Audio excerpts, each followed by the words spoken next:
السلام علیکم، Urdu news net work کے ساتھ میں ہوں علی سرور۔ سب سے پہلے ہیڈ لائنز۔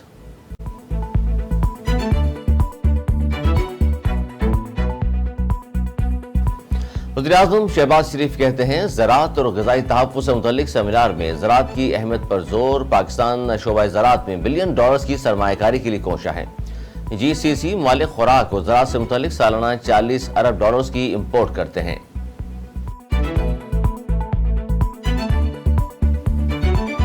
دبئی میں سیٹ ایڈجسٹمنٹ یا الیکشن سے متعلق کوئی فیصلے نہیں ہوئے۔ دبئی میں کوئی ایسی شیڈول میٹنگ نہیں تھی۔ رانا ثناء اللہ کا مولانا فضل الرحمان کے تحفظات پر رد عمل۔ کہتے ہیں دبئی میں کوئی فیصلہ ہوا ہی نہیں کہ جس پر کسی کو تحفظات ہوں۔ سیاستدان مل کر سیاسی صورتحال پر بات کرتے ہیں۔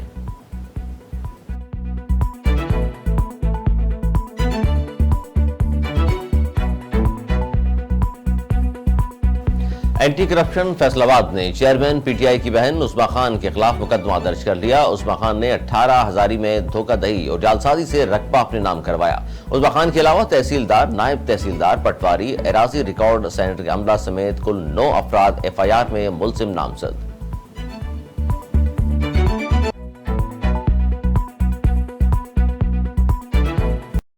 9 مئی کے شرانگیزوں کا انجام قریب ہے۔ شرپسند شاہزیب کے بھائی کا کہنا ہے کہ 9 مئی کو جو واقعہ ہوا ہم اس کی شدید مذمت کرتے ہیں۔ اداروں کے خلاف جو بھی بات کرتا ہے بہت غلط کرتا ہے۔ جس نے بھی توڑ پھوڑ کی وہ ملک و قوم کا دشمن ہے۔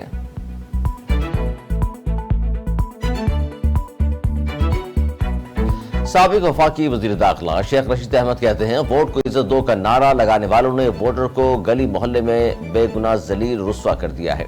ملک میں اس قدر قیاس ہے، بے یقینی افواہوں کا زور ہے کہ آئین اور قانون کے تحت اسمبلیاں ٹوٹنے میں صرف 4 ہفتے باقی ہیں، لیکن الیکشن کمیشن کے فیصلے کا ساری قوم کو ابھی تک انتظار ہے۔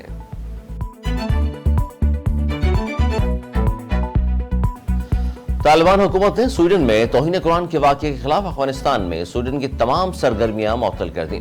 طالبان ترجمان ذبیح اللہ مجاہد نے کہا معافی مانگنے تک سویڈن کی تمام سرگرمیاں افغانستان میں معطل رہیں گی۔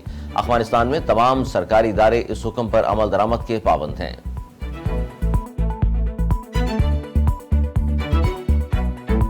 اور عبدالرزاق نے مصباح الحق کو قومی ٹیم کی کوچنگ ملنے کی پیش گوئی کر دی۔ کہتے ہیں کوچ کی پوسٹ مصباح الحق کو دینے کا کبھی امکان ہے۔ پی سی بی میں عدم استحکام ہے، ایک چیئرمین تو کبھی دوسرا آ جاتا ہے۔ اس طرح کی صورتحال میں پلاننگ متاثر ہوتی ہے۔